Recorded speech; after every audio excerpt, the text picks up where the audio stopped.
Yo, yo, yo, what's good? It's Bear in the building. Thank you for tuning in to another episode of Kueen Talk. Thank you. Make sure to hit that subscribe button, like button, leave a comment. If you guys are new here, welcome to the space, Kueen Talk, where we have people come on, share their stories and experiences. Today, you guys, we got Michael Sengvilay. Welcome, Michael. Hello. Michael, thank you for joining me on Kueen Talk today. How you doing? Pretty good. I'm doing good. Good, good. You want to give the audience a little bit about yourself? Yeah, so my name is Michael Sengvilay. I am a he, him. Those are my pronouns. Born and raised in Wichita, Kansas. And ethnicity-wise, I'm Asian American. Okay, awesome. And how old are you, Michael, if you don't mind me asking?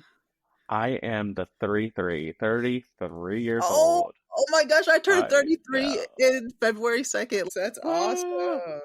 Dirty 30s Yes. crew. Yeah, Yeah. yeah. How does it feel to be in your 30s? Like, Honestly, it feels better than my 20s. So yeah, I feel like everything's better with age.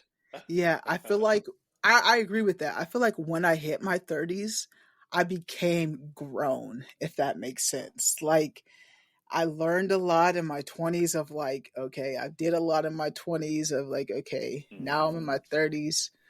I feel like I've matured a little bit better. I feel like 30s, like 33, I don't know. I just feel like 33, I've said like that's going to be a good year for me too. Just like I've set myself up for it to be good, you know? I definitely think that I'm more at peace. I'm not as violent, angry, upset. It just rolls off my back. It's like, Yes. it's a piece, it's a water droplet, rolls right off. Yeah. And yeah, like I said, I just feel like a little bit more mature. What how's Wichita treated you in your life? You say you've been here born and raised in Wichita. Yes, yes. How's that Honestly, treated you?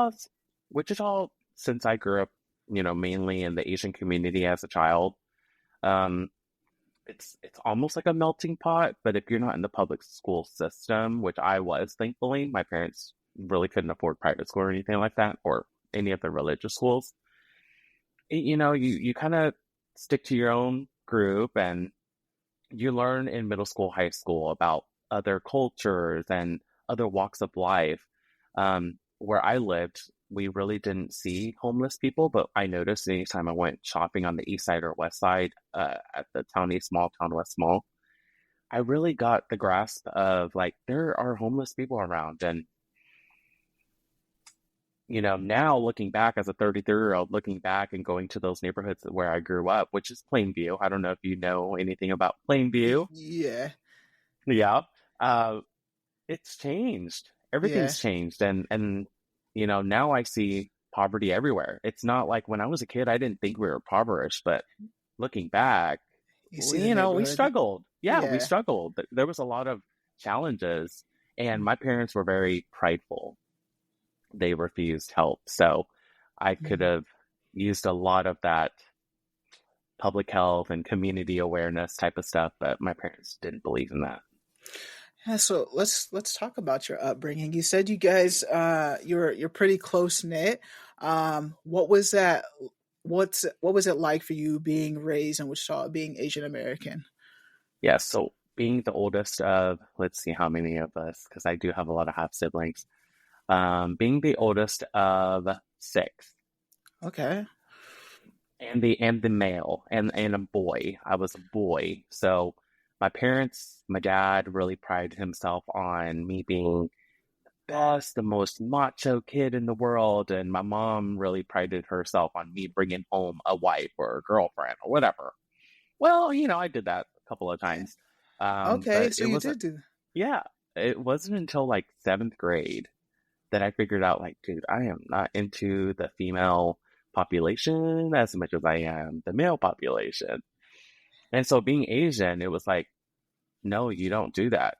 You're the oldest boy. So I always had this like struggle of being too manly where I cut the grass. I made sure, you know, to help out my stepdad. I also came from like a split household. So my parents were divorced. But there was always like this macho mentality. And in the Asian culture, you really don't talk about sexuality. So I did it kind of on the DL. I had guy friends or boyfriends on the DL. And that all started seventh grade. Wow. Yeah. So you said it's seventh grade. Like, what was the moment you're like, okay, I'm not like, and you're like, okay, with yourself of being like, I'm going to explore this option. Like, what was that moment for you? So my parents are really strict. My mom and my stepdad, they're really strict. I live with my mom full time, my dad part time. So full time with my mom, she did not allow me to go sleep at people's house. So any of my guy friends from school, girlfriends from school, I wasn't allowed to sleep at their house, and they were not allowed to sleep at our house.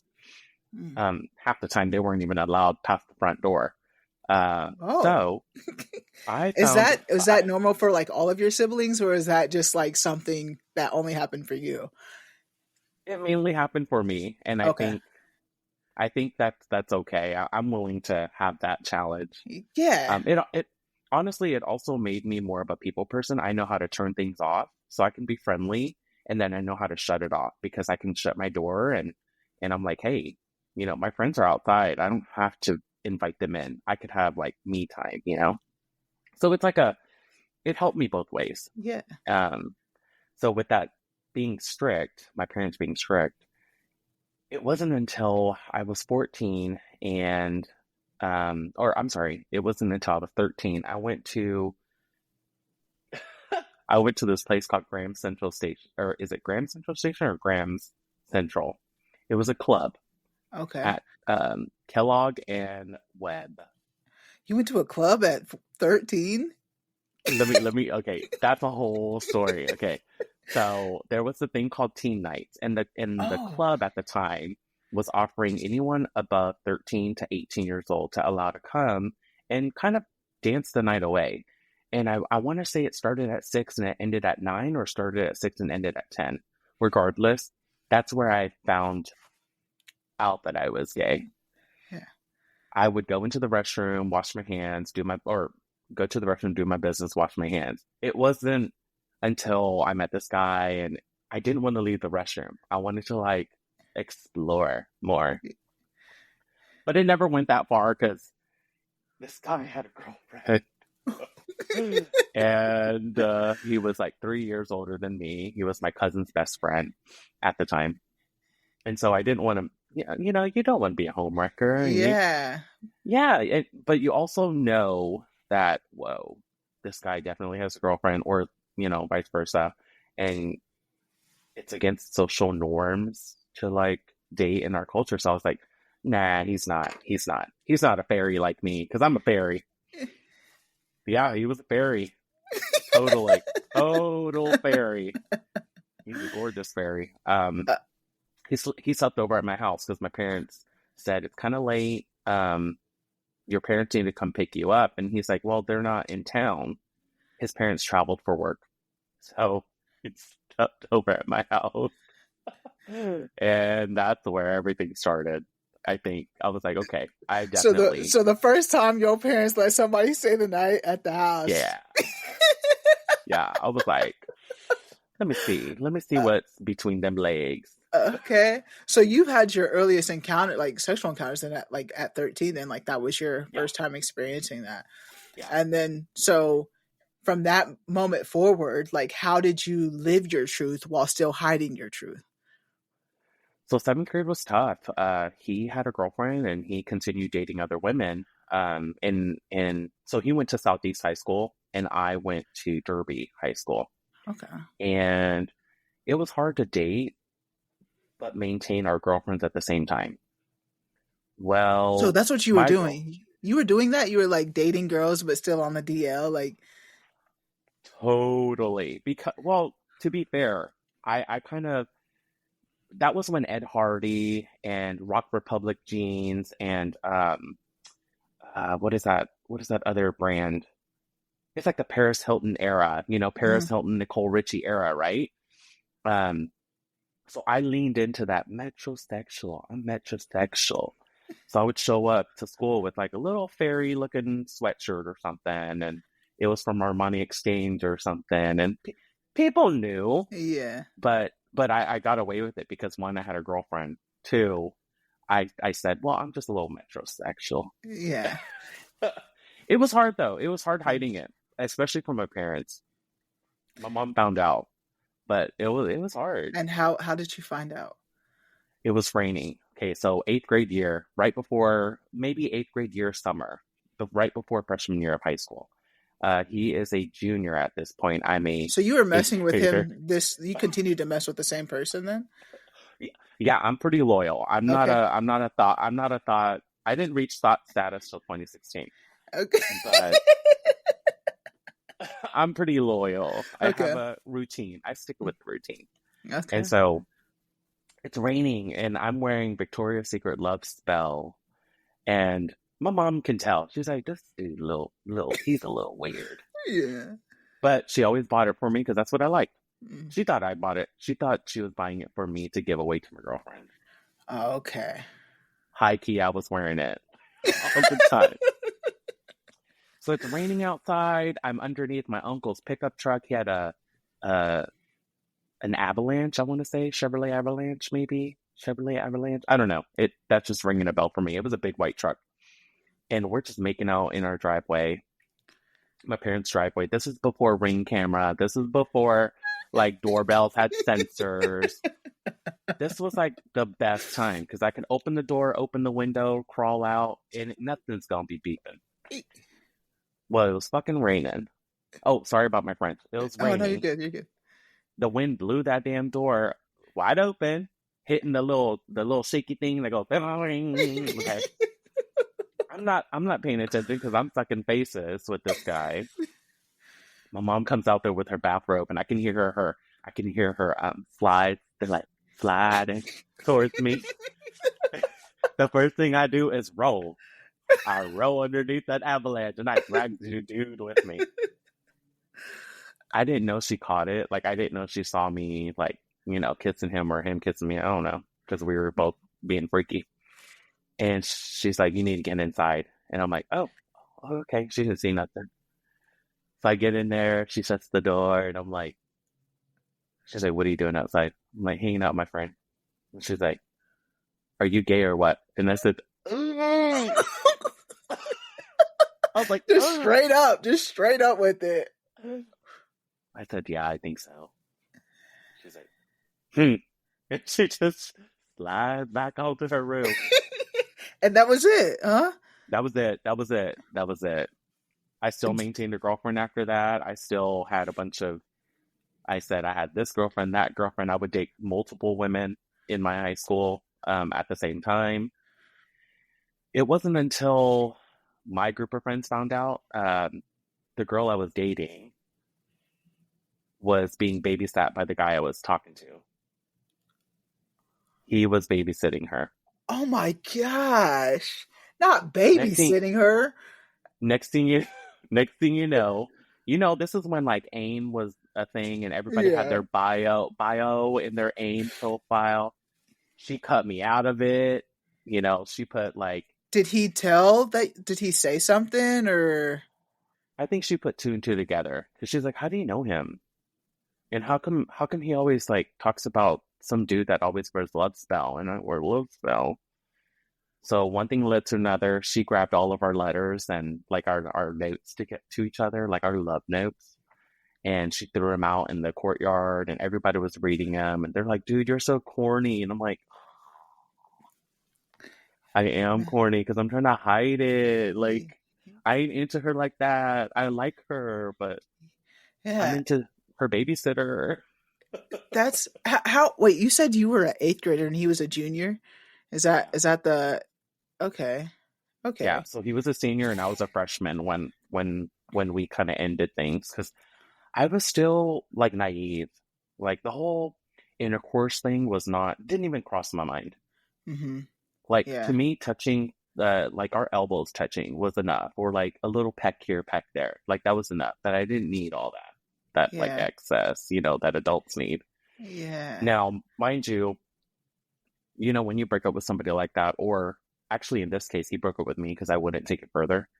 When that happens, things get messy.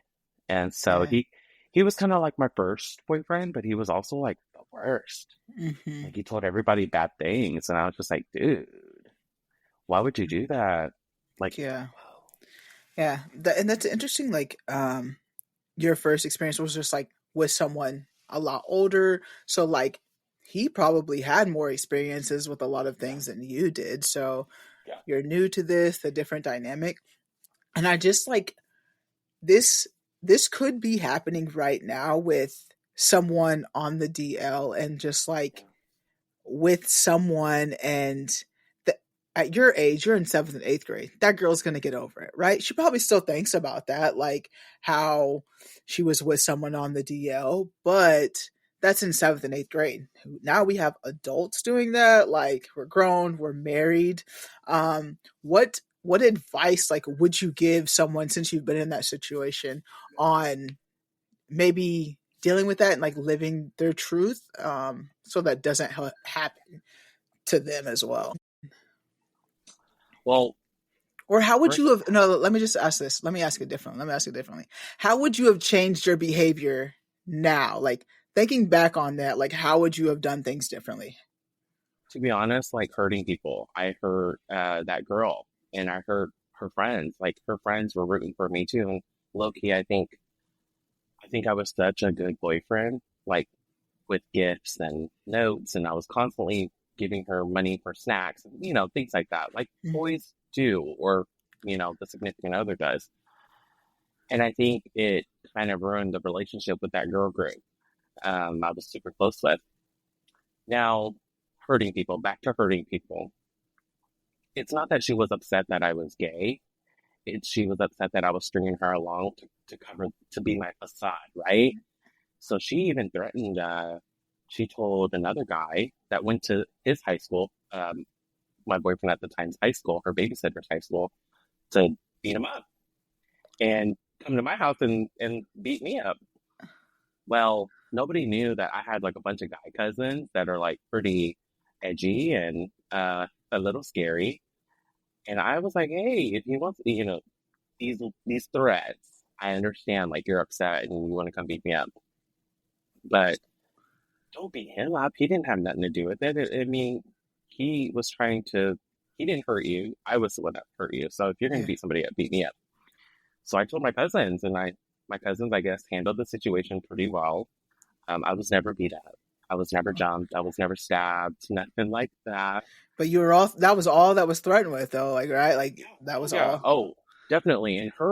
And the guy that was threatening to hurt me and hurt my boyfriend at the time, his brother was my best friend. Oh damn. Yeah, and so Yeah. he found out I was a little fairy, which he kind of gave me fairy vibes too, but we ain't gonna go there Yeah. because that friendship ended real quick after everybody found out I was dating her babysitter. But yeah, ultimately hurting people was kind of like the hardest thing because we actually had a really cool thing. Like Hmm. when you're young, you don't really understand that your actions, everything you do, whether it's good or bad, your actions definitely have a consequence for the future. So that's like a whole niche of people that I could have touched base with in high school and post high school. They're all still kicking it together. Every single one of them are still kicking it together.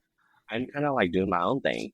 Like I Yeah. don't I'll say hi here and there, and it's like, oh my gosh, remember this, remember that, and I'm like, yeah, I do, and I'm like, man, I wish it could have went further. I had to find a whole different social group in middle school, high school, Yeah. completely new, and that was interesting because I learned a lot too with my new group. And did you go to Derby throughout all high school? Like that's the high school that you went to all 4 years. Mhm. Yeah. How was that like? Like it, I like looking at it now. It doesn't seem like there's too many people of color that go to Derby High. So like, what was that like back when you were in high school? Same or? So it was really unique because they pulled from Oakland area, and there was a lot of Asians, Hispanics, and a little bit of African American black people there too. But there was a lot more black African American from McCona Air Force Base as well, military kids. Mm, So you had like these two different social, sometimes social economic status in the building. it was really cool. I liked it. Now, man, I learned how to fight because people taught me how to fight. Yeah. Especially my black girlfriends. Like, man, I love them. Even till this day, like I wish we would have maintained that connection, but we all parted ways. And when you grow up and you don't talk to each other, it's kind of weird. Like, what else do you have similar, right? Yeah. But they taught me how to fight. Like, they would be like, "Hey, cover that hallway while I whoop this girl's ass." I'm like, "What? Like what? Cover what?" Yeah. So during all of this, when your mom found out, did you guys ever have like another conversation? And you said you lived part time with your dad. What was that conversation like? Did you have a conversation or just left unsaid? With my mom, I didn't. The conversation never came out until after senior year. So after I graduated, and then I started cosmetology school. I graduated cosmetology school, and then that's when the conversation happened. Because mind you, I'm pretty loyal. I don't like to date around or anything. And so all that time, I'm focusing on stacking my money and making sure my parents are not embarrassed within their communities because of my actions. So I chose to kind of suppress it. Now I would Mm, eye people. I would stare them up and down like, damn, at the local gyms, the YMCA. Now when I went to my dad's house every other weekend or once a weekend a month, type of thing, he never gave me time to tell him. And I kind of learned and figured out really, really early on in our relationship together that I'm just kind of his kid, but there's nothing else he wants to do with his kid. It's just like you're born into this, so I guess you're an extra person. mm, But his wife, his stepkids, his in-laws, like I adored all of them. I think I had more of a personality. They really accepted the rainbow side of me, but we okay. never discussed it. We never discussed it. He's very macho guy. He's got to have the best things, All of his friends have the worst things. He's never second best. He's always first place in everything. So I kind of feel like he could care less because that had Mm, nothing to do with him, but okay. never came out to him. He kind of found out that I was like gay because I would do hair and makeup for his friends' wives, and they would tell him like, "Oh my gosh, your son is just amazing," and he's like, "They say that you do hair and makeup." I'm like, yeah, I do. I went to cosmetology school. That's the whole point, bud. Like, Oh, you ain't paying my bills. Like, yeah. I gotta make money. Yeah. And so he did he ever like come at you in any way? It was just like it is what it is and never talked about it then. To be honest, think I think it's uncomfortable for him. He's not a Mm, real confrontational type of guy. Yeah. yeah. Even when like I would do something bad at his house or something, like accidentally leave the doors unlocked and forget to lock the doors, or I would skip out on dinner and go hang out with my friends down the street.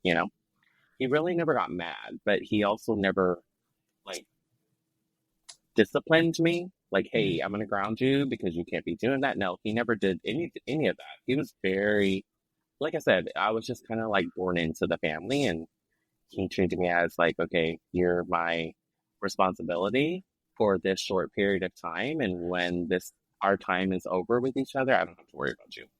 yeah. So pretty easy, pretty chill.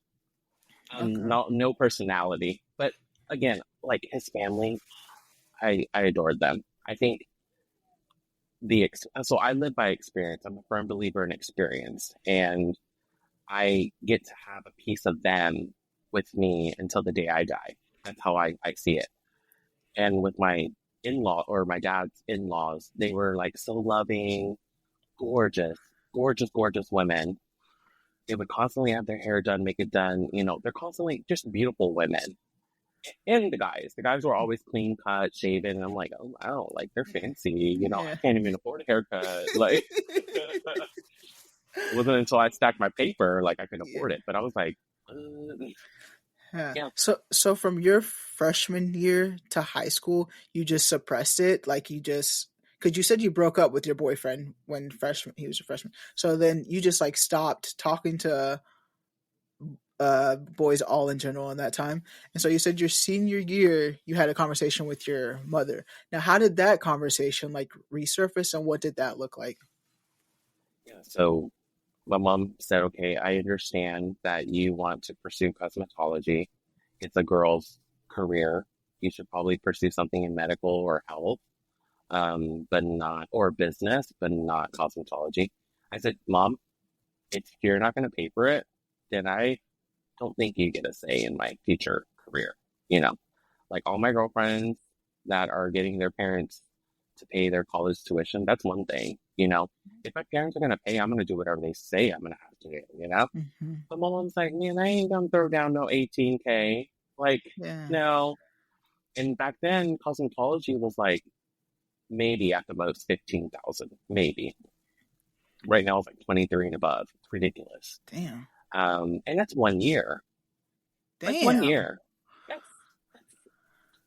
yeah, it's a whole thing. But I'm glad I went through that process. So my I would say my mom had a big influence after I got through the first 3 months of cosmetology school. She really saw that, whoa, this guy's really good at this. You know, like he's really good with his clients, and he's really like fascinated. I started growing out my hair. So when I graduated high school, my hair touched my shoulders. And my mom asked me that conversation of like, you shouldn't do this if you need to get into healthcare. I said, no, I really want to try this. So I take her to orientation. She's like, oh, this place is awesome. I'm like, I know, the music is pumping. Like, I'm like, this is my vibe. You know, this is before I knew what a vibe was. And so I always said, this is my jam. This is my jam. And so my mom's like, okay, you can get through the first 3 months. Like, we'll see, because you ain't shit, right? That's how my mom is. She's real hard. She's so hard. Not like honey. No, my mom calls me the B word, F word, D word, everything. She don't care. So she really learned like this kid is pretty creative, and I've been trying to suppress you for like so many years. So to be fair with you, the first time we had a conversation about my sexuality was 2019. I went to Tampa Bay, Florida. And I said, I told my mom, I said, let's go. It was 2019 or 2020. Now I'm tripping. I think it was 2020 during COVID. So I said, let's go and let's kind of spend some time together because we never really get to spend time together. And I got to talk to her about my sexuality. I got to talk to her why I did what I did. And I kind of came out to her again as an adult. And it's not that she didn't understand or there was a miscommunication. She just kind of suppressed it. She was like, this can't be happening. Like, not my family. Not my family. In our family, my mom is currently dating, married, partnered, whatever you want to call it, 27 years with my stepdad, and he's from El Salvador. He's like, Hispanic. My mom's Asian. My dad's Asian. Asian people look down on that, especially the community of Asian culture here in Wichita. They look down on it. And so my look mom down on what? interracial. Okay. And I wouldn't say everybody does because it's 2025, like, get a grip. But older generations, they really look down on that. And my mom's not a spring chicken. She's 50. And she's like, oh my gosh, my son's gay, my daughter's this, other son's this, my future husband's this. Like, what else are they going to use against me, right? So I told her, I want to say I went to Florida with her in 2021, not 2020. And I told her, I said, Mom, at the end of the day, you got to live life for yourself, right? I don't ever want you to think that any of my actions or the way I live my life should or would affect you. You have to remember that. Like, I don't do things to upset or hurt you. If I do it, it's because it's for me. It's my choice. And I suffer the consequence. You should never have to answer for my choices. Okay. So she's like, no, you know, Asian culture. And I said, but you're not the culture. You're not the community. You are one person. Mm-hmm. Let them be whatever fictitious community they want to be. At the end of the day, you pay your bills, I pay my bills. Hopefully, they pay their bills. Hopefully. So, so when bad things happen to people, don't necessarily take it the wrong way. Don't necessarily take it as that family's doing bad because of their children's choices and mistakes. That's not fair. That family's doing bad because of the decisions they made. Those kids are doing bad because of the decisions and choices they made. Don't blame the whole family. Yeah. That's ridiculous. Yeah. Yeah. Yeah, I had a Dr. Lulu on here too, and she like is a coach for parents and trans parents and navigates them. And that is something that she said is like the first thing is just like parents have to be okay with having a gay child. Like that's the it's and it sounds like at first like it wasn't okay because of all the outside effects that would come into that, and that's understandable at the same time, but it's not your fault that I'm gay. Like if our nothing you did made me gay. Like you could have did the complete opposite and I'd still be gay. Like had nothing to do with how you were brought up or anything. So I totally understand what you mean by that. It's like an allergic reaction. My mom could be allergic to this, and I don't have any effects. My mom's super sensitive to skincare, like so sensitive to skincare. And I'm like deeping up my face and neck with everything under the sun, and I have no reaction. And I'm like, think of it like that. Your body is built differently. My body is built differently. I'm like instantly a magnet towards these gorgeous, gorgeous men head to toe. You're not attracted Yeah. to that. You want more of a blue collar, like willing to get his hands dirty. Ew, no, not for me. Yeah. But that's Yeah. you. That's your magnet. That's not my Right. magnet. But it was really interesting as a grown up to kind of have that conversation because she was more open minded, Mm-hmm. but still holding her thoughts and processing it with the basis that people are going to judge her. At the end of the day, when you die, those people are not going to be there to judge you. They'll Yeah. judge you when you're underneath the ground, but they're not gonna be there at your dying bed. Like, Yeah. you should have did this better. You should have did that better. You think they're gonna do that? No, they're gonna be like, I'm so sorry. I'm so sad for you. Girl, get out my face. You were the one Yeah. running in your mouth. Yeah, and I think it's also the fact that you told her in seventh grade, like, yes, I am. I think I am. And then years later, yes, I still am. Like this is who I am. And I love the fact that you had the conversation of because that takes a lot of courage to just be like, Yeah, okay, because the unknown, like, okay, this is who I am, but you haven't said anything, so it's like, okay, we can live this way. But when you actually have that conversation to really, do you really appreciate who I am? Like, do you value who I am as a whole person or just this part of me? And I think as an adult, as we get older in our 30s, it's good to have that conversation. Do you really fuck with me or you just messing with me because I'm your child? exactly, exactly, exactly. And I think some parents lack that empathy. They lack Mm-hmm. that curiosity about their kid. They lack the thought process of, okay, when I die, will my kid make it as an adult in this world? When I die, is he going to constantly be pressured by this so-called community that he grew up in? No, like he broke it. He broke through and he's like, I don't give up flying F. Okay, Yeah. I like my own fire trail and you got to live life the way you want to live it. And sometimes that's going to hurt a lot of people and they're going to torment you with their judgment because they're afraid to live their life. Mm-hmm. Okay? And so I told my mom, I said, it was so funny because I took her clubbing. I took her I took her clubbing. Okay. Took her clubbing. We're on a rooftop. We're at a rooftop bar club in downtown St. Petersburg.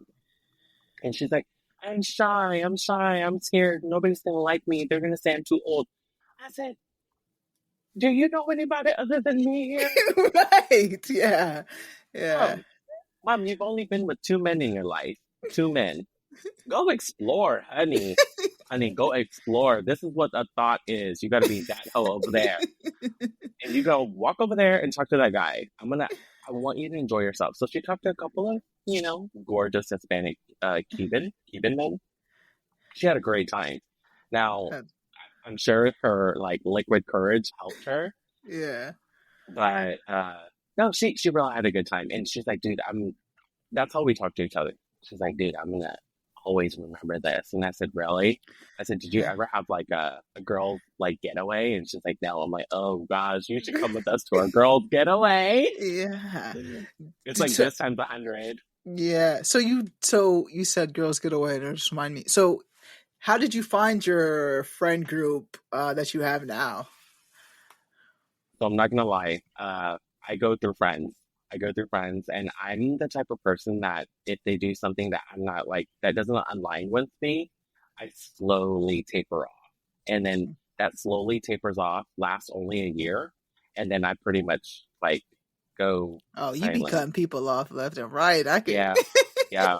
And I'm really good at that. That's like I would say that's my biggest quality. I know it's a terrible thing to say, but I'm okay with you leaving that piece of me, that experience with me, and I'm okay with closing the connection. Like, I'm okay with it. No harm, no foul. It's just you live your life a different way. I live my life a different way. I care about you, but if it's not reciprocated, I'm like, okay, I'm good. I'm Yeah. so good. I'm. I guess I'm. I find people and they become family, and then it's like we're Mhm. we're we're family now. Like that's how I find and I don't have a lot. Like I have like associates or whatnot, but I'm really trying to build that within just like the queer people of color world of my group of people. I have a couple friends here and there, but I'm trying to like get a group of like-minded individuals that are like growing and network together.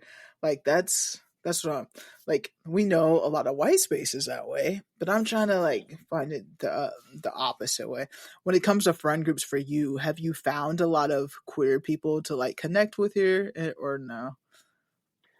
To be honest, no, and it's partly my fault because once I find out that people label me or judge me for like my actions in the past, and like when people make up lies and say that you're this type of person, you're that type of person, you're like, wait, what? You don't even know me. Mm-hmm. Like, that's the last thing I want to do? So it's hard because when I was a young adult here in Wichita, like drugs were a thing. Mm-hmm. And that's just not me. It's not my vibe. I could care less. And it's expensive. So I didn't fit in with the cool kids because I didn't drink all the time and I didn't do a lot of drugs.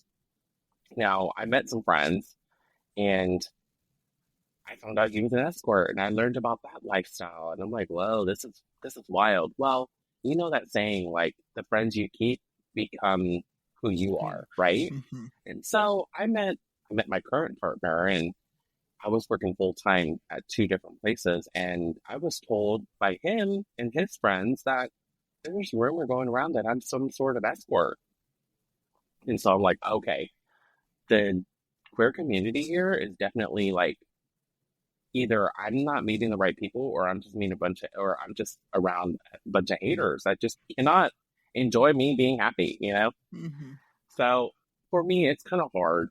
And I get along with a lot of people. And the way I found my girlfriends is experiences. It's like Mm-hmm. constantly experiences and we're constantly uplifting each other. Granted, there was a time between 2017, 2018 that we had a couple of fallouts, but we regained trust and we've come through and we've persevered through like our challenges, our own challenges. But I'm noticing that the friends that I'm making now don't like to confront things head on. So, like, for instance, if I do something wrong, tell me. If you do something wrong, let me tell you. I'll tell you. Yeah. I'm saying, hey, that's kind of shady. I'm like, Yeah. that's kind of Yeah. shady, don't you think? Like, how do you, so what makes you think that is okay? Mm-hmm. I'll ask questions like that. And maybe that comes off bitchy or snarky, But sometimes I'm just like, hold on. Should I be like, that's not okay. Yeah. That's shady. Like, I don't want people to think like I don't want to fight them. I don't want to fight them. But hell, I'm getting too old for this. Yeah. So it's hard because you got to confront people, and Yeah. that's a I hard think at the hard age thing of to do. 30, like in your you like know what you're like growing into this person to where like you're not just going to have any type of friends too. I think like Yeah, when you're in middle school, high school, even in your 20s, you're still trying to find yourself. You're going to hang out with people to network. Like you're like I was a drinker. I'm a drinker. Drinking, go me too. out, partying, like that's something that you do that because you drink together. But when you stop that, when you get reach to a certain point, it's like, okay, I want to stop this. I want to level up. That's when it's like, okay, now you're nitpicking, and like it does require a certain type of person to become in your space. And for you, you don't even like people in your space, so it's like you're used to like not having that as well. So it is a different experience finding friends as an adult. So that's why I was like asking too, because I get it. It's completely different. And I need to be more open. Like I should maintain friendships. I'm not a really good maintainer either. After the first two cancellations, I'm good. Like, baby, Oh baby, my I am. gosh. I'm not sleeping over Yeah. this. Like, I Yeah. I am like so excited to see people, and then when they're like, "Oh, I'm not feeling good. My tummy hurts. My head hurts," I'm like, "You couldn't call me. You couldn't call me to tell me Yeah. that. At least I can hear your voice and like hear the realness through your voice." But when I get a text, I'm like, "Babe, I'm fine too. Yeah, me too. Totally. Stomach hurts. I Yeah. can't make it. Rain check. Whenever I throw out rain check, I'm good. I'm Yeah. so good. I'm, That's, and it's not a bad thing. It mm-hmm. truly isn't. People value people differently, right? So Mm-hmm. if I'm not a priority at this moment in time, you're not going to be my priority in the future. Okay, I'm not going to let you have that. That's for me. Like that's for Yeah. me to give. Yeah. So let me give it back. Let me take it back. Let me take it back. Yeah. You know, Yeah. I feel you. I feel you. You mentioned partner, so you have a partner. You've been with him. I scrolled. So you've been with them for a while, huh? long time since Yeah. 2017. 2017. So Yeah, we're the same age. So 7 years out of high school, you found the one. 7 years out of high school. Ah, no. So I found him in 2017. Oh my gosh, 7 years out of high school. You're totally right. Ew. Ew. Oh my gosh. To be fair, yes, yes. He found me we found each other. I was such at an unstable rate. I think I had like, not to like go into finances or anything, but I really messed up. I loaned money where I shouldn't have. And that was to one of my escort friends, and we had an apartment together. I found out I wasn't on the lease. I found out he didn't pay 3 months of our rent that we were owing. Mind you, our rent was 1,400 for a 2 bedroom, 2 bathroom. Damn. In 2017, y'all was living the luxury life. Honey, honey, I was working two jobs. He was escorting. I thought he had it like that. I had it like that. I thought. And so he asked me for some money. I'm like, dude, I'll help you out. Don't worry. Like, I got you. Like, to me, he was like a brother. And we did everything together. Like, we went clubbing together. Everyone thought we were boyfriends. I'm like, girl. Like, I need something I can climb. I know. It's terrible. It's terrible. So I messed up. I messed up. And that's probably where the queer friendship ended because I was just like, I ain't gonna fuck with these guys anymore. Like, they're a hot mess. So he met me at a really unstable time. Like, I was like, do I really want to talk to gay people like that, especially like a partner? Because I was okay with Monday through Friday, like the guys coming through Monday through Friday. I was good with my routine. So I was like, okay, let's see what happens. I was dating him and two other guys at the same time. The two other guys were like really friendly, but one got a little aggressive. He's like, when I come home, I want you to do this, and I'm like, I don't cook. Mm-mm. No, I might be Asian, but I do not cook, honey. Honey, I can order. I can order. You give me what kind of budget we working with. I can order That's for you. funny. The other guy is super sweet. He was in Derby as well. I believe he's a drag queen. It just didn't go anywhere. Again, like rain check, I was like, okay, I'm good.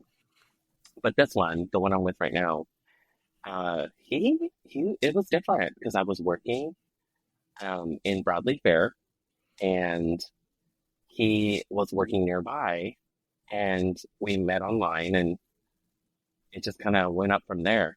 He took me to Kansas City, I believe. He took me to Kansas City. Mind you, I had this whole financial like offset, right? Yeah. During that financial offset, I had to move. And when I moved, I drove, I think they were building Costco. I drove on Webb Road and Kellogg, and I went 40 and a 30. Okay. At the time, I was a 30 mile per hour area. Homeboy got a ticket, Oh. met my boyfriend, and we were dating. And next thing you know, January turns into February. I told her, forget about the ticket. Oh no. I totally forget about the ticket because I'm like in La La Land with Yeah. in love and rose colored glass. And then all of my mail comes, and then I like have this bench warrant and all this stuff. And I'm like, whoa, what is this all about? And he's like, I let you drive my car in Kansas City and you had an expired license this whole time. And I'm like, oh, I didn't know. Thankfully, the month of March, we figured it all out. It was a simple mistake. I just forgot about it. Yeah. But he was really upset. He took it seriously. And I said, oh my gosh, this is what having a boyfriend's like. Like, they're going to talk ish to my face. Like, they're going to tell Yeah. me I'm nothing. And I could have threw it all away. And I'm like, whoa, like, do I really want to date him? Like, do I want to? And it was trial tribulation. Like, it really was a huge challenge and a hurdle I had to get over. But if it wasn't for him, I wouldn't be who I am today, to be honest. Like, my credit score went from like 400 to 760 in a couple of years. My That's finances lit. are no That's my lit. my That's lit. my finances are no longer 6 feet under. Like, they're just right, comfortable. Um, he really let me. Actually, he taught me like self love. Like, you have to do what you do for work because you love it and you love the people around you. If you don't love what you do for work, but you love the people around you, try to change your thinking, try to change your perspective. Yeah. If you don't love either, it's time to go. It's time to Yeah. go.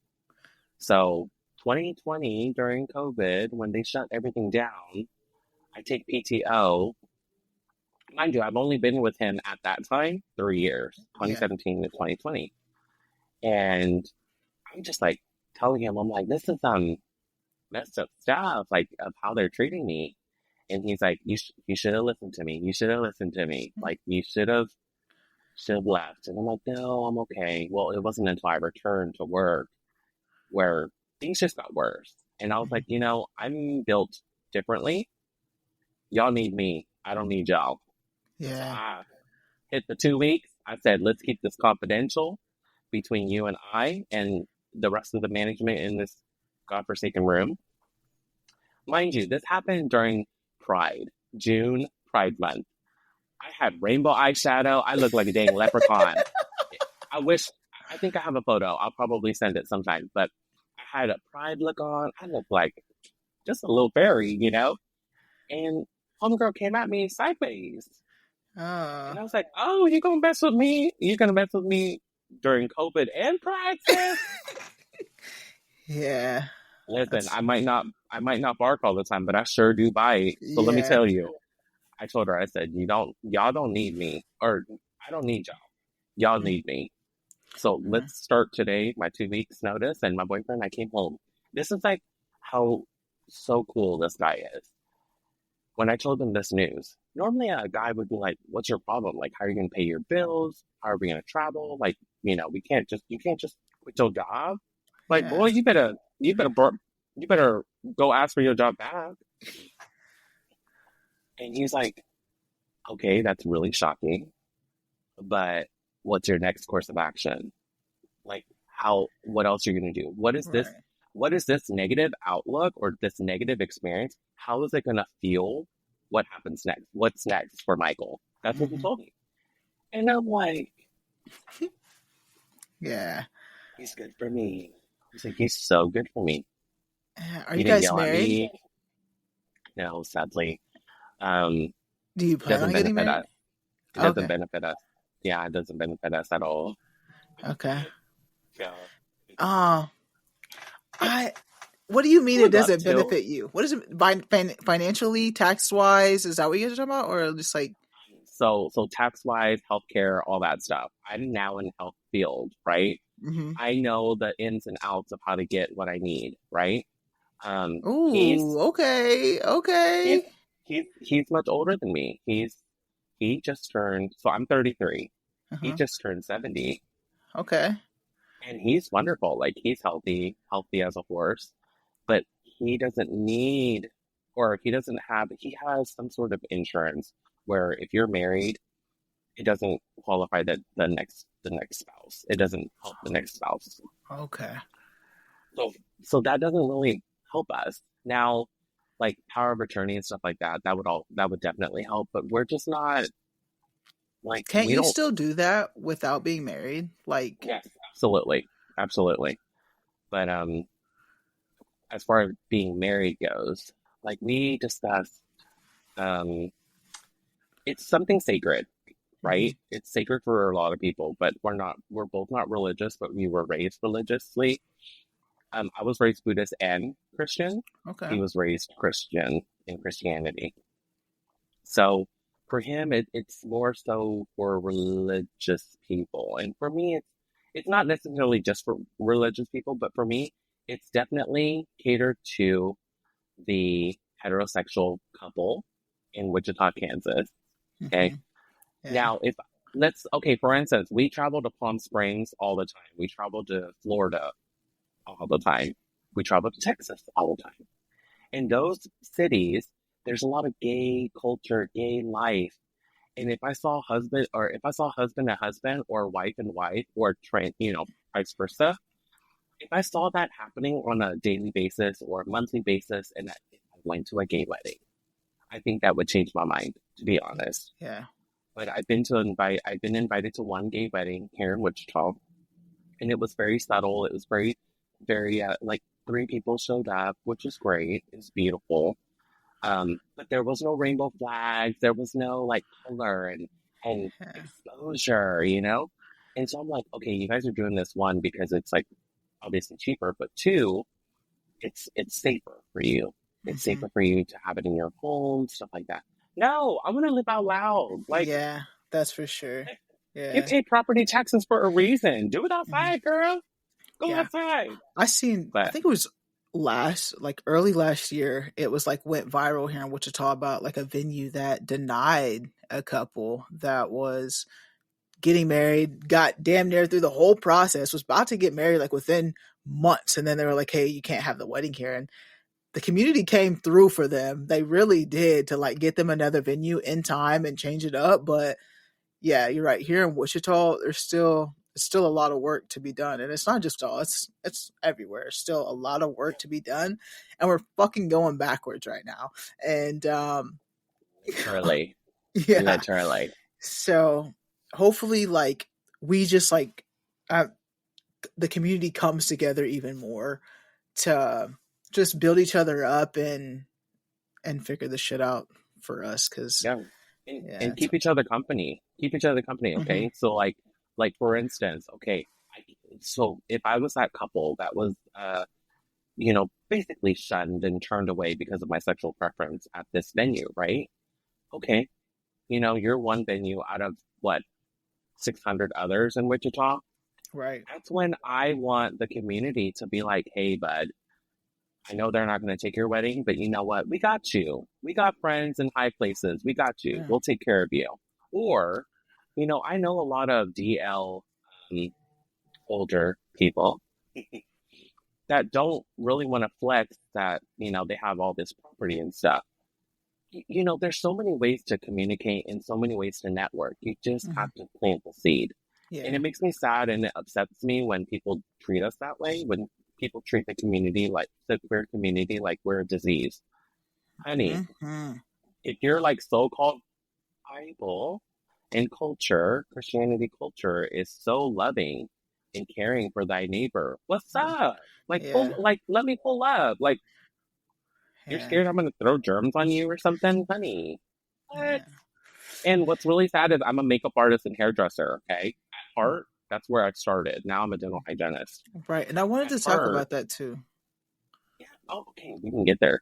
At heart, I was a hair and makeup artist, and for the longest time, I would go into these gorgeous, just gorgeous churches, gorgeous religious facilities, and sometimes the bride would be a little different towards me. Mm. Sometimes they wouldn't know who I am. They're like, "Hey, I heard from you from so and so, and I love the way you did her look. Like, I want to hire you." And this is before I offered trials. Now I offer trials. But before I offered trials, I would show up on the venue 15, 20 minutes early, set up, and I'm kind of a diva. Like, I like to look a little glamorous, you know? I like to wear I like to have a little sachet in my step. So sometimes I wear boots, sometimes I wear glittery shoes, you know? It's whatever fits my mood. Mhm. So sometimes they're like, "Ooh, this guy is gay. He is Yeah. gay." But I can tell Mama, Mimo, and Paw Paw are like Stop giving me it. side eye. I can see that. Yeah. I can see your auntie. I can see your auntie from Oregon staring me up and down. I can see aunties from Montana giving me that. Yeah. How long have you been doing this, honey? It has nothing to do with you. Did you hire me, girl? Because I can get Yeah. that twang too. You know, but at the end of the day, I love my brides. I love my. Sometimes I do grooms too. I love my brides, and at the end of the day, my actions speak louder than words. You can talk down to me all you want. I'm still gonna be held high. Hey, Yeah. you didn't pay me, so you don't. Your opinion of me means nothing to me. If the bride's like, dude, I don't like my luck, I'll fix it, girl. Yeah. I got you. You know what? I'll give you your money back because I don't need it. Yeah. I don't need it. I need the exposure. Okay, Yeah. I don't need it. Now, I own a business called FACE LLC. So I offer makeup appointments for bridal or special events. And now I offer trials. And now I offer trials, and those trials are more of I get to screen the Mhm. bride. I get to screen her. And if she doesn't align with my values, I can be like, hey, I want to reject, and I don't want you to be upset that I want to withdraw from being your makeup artist. But I want to be able to say that because it's not Yeah. fair that they can say that to our community and we can't say it to them. Honey, Right. we all make money. We Yeah. all Good for you. money money and blood is the only thing every single human being on this earth can attain and have in common. Other than that, we different. We Yeah. different. Yeah. Good for you on like building it up to be able to deny clients. So Yeah, like, yeah, absolutely. Girl, that's what. I've dealt with some stuff. Yeah. Okay, So and let me tell you, yeah, you learn, you I live and learn. bet you have. It's like you said, these other people that they didn't hire you, so you know you do get them grandmas and aunties, and we're in Wichita, so it's yeah. I hear what you're I'll share saying. with you. I'll share with you really quickly. So I had this lovely client. I worked with her for 2 years. 2 years for her wedding. I would do her hair and makeup every other weekend. It was fun for me, and I loved her. I loved being around her. I loved her aura. I loved her skin. Um, Half the time I would tell my boyfriend, I'm like, dang, if I was straight, I would definitely propose to her. She's beautiful. So 2 years in, right? We started in 2019 and we ended in 2021. Yeah. I have family visiting from Illinois and she's like, hey, last minute, hey, can you come to the Ambassador Hotel to do my hair and makeup? I'm like, yeah, sure. And she's like, well, can you hurry? Because like my in-laws are coming. I'm like, girl, you never came at me sideways like that. Like, what's wrong? Are you okay? Do you not want me to be seen or something? She's like, they don't know that you're a guy doing my hair and makeup. And I'm like, okay. Um, it's 2021. Like, Yeah, I don't got time for this, huh? Like, you want to reschedule? Like, I'll be glad to pay for another hotel for you. Like, the next time. No big deal. She's like, no, I need you to come here and get it done in like 45 minutes. I want you to dip because we're taking photos in the room and in the facility. And I'm like, okay, no big deal. I'll be there. So I'm driving. I'm on my way there. Next thing you know, she's like, hey, plans changed. Can I come to your house? Girl, I done set up for you at my house, and then I gotta take it all down, pack it away to go take it to the hotel, and now I gotta go back home and set up, and my guests are already here from Illinois, my family. No, Yeah. absolutely not. And so next thing you know, she's like, well, since we couldn't get your, since I couldn't get my makeup done today, can you just give it to me for free on the wedding? But you cannot leave the room. And I said, what do you mean I can't leave the room? You invited me to the wedding. Like, I'm going to be following you with the makeup brush and hairspray to make sure everything's perfect. Mind you, she's a perfectionist because she's gorgeous. She's like, no, my in-laws don't know that you're a guy. Girl, what is up with this? Like, hold up. You've been Yeah. working with me for 2 years, paying me for 2 years. And this is what you come through with? Like, at the end of it? My family from Illinois was here, and I said, what should I do? And they're all, two of them are execs from, or one of them was an exec for Discovery, and the other one, Discover Credit Card, and the other one works for this huge farm or pharmaceuticals. They said, Michael, that's so unprofessional. Decline her right now. Like, Yeah. do you have the heart to do it? And I said, you know what? I'm going to do it. I literally did. Yeah, because I she's said, girl, ashamed of you. She's like, I said, but girl, this is not for me. And I think you need to find somebody else that suits your in-laws' taste and mannerisms. And thank you. Thank you for the last 2 years. Like, I muchly appreciated it. yeah. Mind you, she didn't even live here. She lived in Oklahoma. Dang. Homegirl would drive here, get her hair and makeup done, and then go see her in-laws out east in Andover. Why? Damn. That's Anyway, that's so wild. Like, you just gotta stick up for yourself. yeah, and you don't want to like that's not an ally. Like if you're watching this, someone that is like that, you're not an ally. If you cannot own me in all spaces, no, you're not an ally. That's not how you treat someone that you call a friend, you're doing business with, a part of the community. That's not how we do things. That is very unprofessional. And yeah, Very, very. But it was also more of the like, dang, all yeah. this time I thought we were cool. Like Hmm. all this time. Oh well, you live and learn. Yeah, So that's where definitely. I am Definitely today. alerting. Yeah. Now you got trial and error. I just had this conversation just today. Like with Kueen Talk, my first question is like if I'm working with you, how do you feel about like the queer community and stuff like that? So I have to ask the question. We ain't gonna be able to work together if you don't align with like what I'm doing. Like this is a brand that I'm building. So if you don't mess with this brand, then it just won't work out. So yeah, Yeah, we on a different. gladly, peacefully, respectfully. Bye bye. Good for you. Yeah.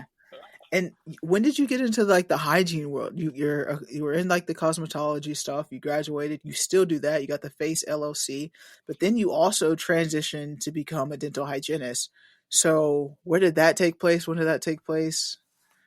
So it was always told in my family that, you're nothing until you graduate from college, like 4-year college. So I went to WC Tech after I left my cosmetic career in Bradley Fair.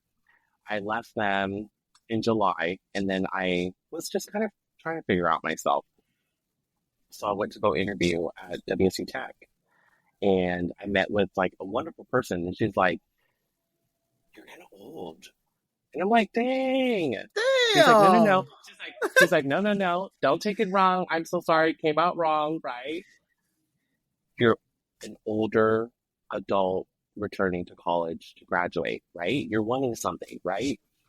There are benefits to being older as an adult wanting to go back to school. There are benefits. Let me tell you." And at first, I was caught off guard because I wanted to be like, girl, bye. Like, I'm already mad that I left.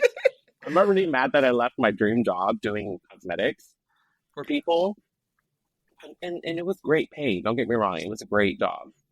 But I'm like, trying to figure out myself, I'm trying to find myself. And so she comes out with me like that, or she comes to me like that, and I'm like, oh, this is probably not for me either. No, no, no. She reeled me in.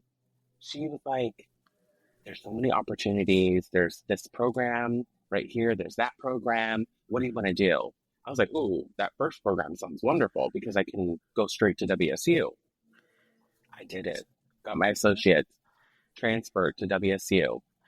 Next thing you know, I'm in the health building and I'm like, I really would love to be a dental hygienist. Ever since I was in cosmetics, working with cosmetics, you do a lot of dental hygienists, you do a lot of dentists, you do a lot of dental assistants, makeup. And they're constantly harping on your mouth and your teeth and how it looks and how you smile and how you carry yourself. And it was Dr. Sherry Love out on 21st Street, Love Dentistry. I will always remember this today. She was like, if you could be anything in the world, what would you be? And I'm like, I don't know, like a dad or something, something like that. Yeah. And she's like, no, I think you should be a dental hygienist. Like, you're just so great. And I can imagine you as a dental hygienist. I'm like, girl, I whiten my teeth. That doesn't mean I want to clean teeth, right? Yeah. Wrong. When you're in the field and you meet people and you shadow hours in a clinic, you really get to you gain another perspective, and that little seed that is planted by Dr. Sherry Love kind of sprouted. And I honestly kept going to it. I'm like, well, what does the dental hygiene program look like? How aggressive is it? Is it even attainable? Like, these beautiful, young, youthful women are taking this program and they're graduating with beautiful careers. Am I even going to fit in that niche of what, of people? And I applied. God, application process is horrendous, but I applied, and out of 150 people, 36 people were selected. 150. I was the only male that was selected for my graduating class. Wow. So I was like, this is meant to be. This is meant to be. And I'm a firm believer in, like, follow your heart and it will guide you. What's meant for you will come to you. I'm not a firm believer in that. I did the hygiene program. I graduated. I had all these opportunities, but I put them on hold because I wanted to live life a little bit with me and my partner. He's not getting any younger. I'm getting much older, but he's not getting any younger. So we traveled the world a little bit from May of 2024 to December of 2024. It was a constant jet set. My luggage was constantly in my living room getting repacked for the next trip. That's lit. That's lit. And I look at it like, okay, now 2025 is when I really, really hone in on my dental hygiene profession, still continue my FACE LLC, and see where it goes. Yeah. So you're actively looking for a position in the dental hygienist world, like right now? I actually just accepted 2 days ago. Hey! Congratulations. Just accepted a position. Yes, I just accepted it. That's And I'm lit. so excited. In dental hygiene, we're not allowed to say who we work for and stuff like that. But what I can say Oh, I didn't is, know that. yeah, legally, I'm not allowed to say I work for this company. But what I can say is there's a local community public health clinic called Grace Med. I highly recommend it for everyone. I was seen there, and I'm going to be continuing to be seen there by the physicians and the just the health practitioners that work for Grace Med. Honestly, they've been just life changing and eye opening. A lot of people need healthcare, and they forget that there's options out here. Mm-hmm. So, yeah, I would highly recommend them. That's lit. Congratulations again. Thank you. You should feel comfortable whenever you walk into a room, especially healthcare. Whenever you walk into a room, it should feel like home. Yeah. And when it don't feel like home, that's not you. That's Right. the practitioner. That's the physician. It's the worker that makes it feel like you're beneath it or whatever. Yeah. Oral health is linked to so many things, and so many issues involve oral health: diabetes, alcoholism, tobacco, smoking. At the end of the day, health should not be taken lightly. Hmm. healthcare should not be taken lightly. If you are in pain, to anyone watching this, if you are in pain, take it seriously and let someone know. Let me know. You can contact me anytime. I'm on Facebook, my first and last name. TikTok is going to be deleted soon, sadly. I'm on there until they get rid of us. I'm on Instagram, but feel free to reach out to me. Here at Kueen Talk, we got to plug ourselves, right? You do the FACE LLC, you have that operation, and one thing that personally for me I look for is when I'm looking for someone, I try to find the queer person of color or the queer person just to feel safe, knowing, especially if you're doing my hair and makeup. So what is that plug? Like if someone wanted to reach out, get their face or makeup done by you, how do they do that? So I am licensed with Wichita and the state of Kansas for services. My email is facellc.artistry@gmail.com. And you can find my Facebook handle at Face LLC. Awesome. I'm more than open to communicating, chatting, even if you don't want to book an appointment. I would love to know like what our community is looking for as far as a makeup artist, because I want to grow as an artist as well as a dental hygienist. But for this circumstance, definitely want to learn what you guys are into and how you guys want to look. So let me know. Yeah. Hit me Yeah, up. I'll be hitting you whenever I get some makeup done. You know, I don't actually wear makeup to be honest. There's a few times that I've worn makeup, back in the day, like for prom and senior prom, all that stuff when I didn't want to wear that dress. But I haven't actually put on makeup since high school. So, Makeup's for everyone. oh, you know That's the what? only one. That's the only thing that works on everyone is a little bit of Yes. makeup. Yeah, Yeah, maybe I'll let you do like a makeover on me or something. That'd I be would love dope. that. That'd And be we could dope. talk. Yeah, Yeah. And just yeah, just go with it. Yeah, yeah, I'm definitely, game. definitely. Yeah. Thank you so much, Michael. I will definitely have that information for you guys below to check that out, his email and how to contact that if you were into that. Thanks, Michael. Thank All right. you. Love that. Um, I appreciate you, Michael. This has been a great conversation. You've done so Yeah. much. Like your story is amazing. I think if you're watching this and you're wanting to pursue your dreams, just do it. Like it doesn't matter the age or what it is. Like you're just not getting started at 33, about to start a whole new career. And that is awesome. Mhm. Like you took the step forward, you're doing that. The courage you had to like tell your mom and like be who you are, like you're growing into this person, like you're okay, like you're finally being able to see yourself and just be comfortable with yourself fully.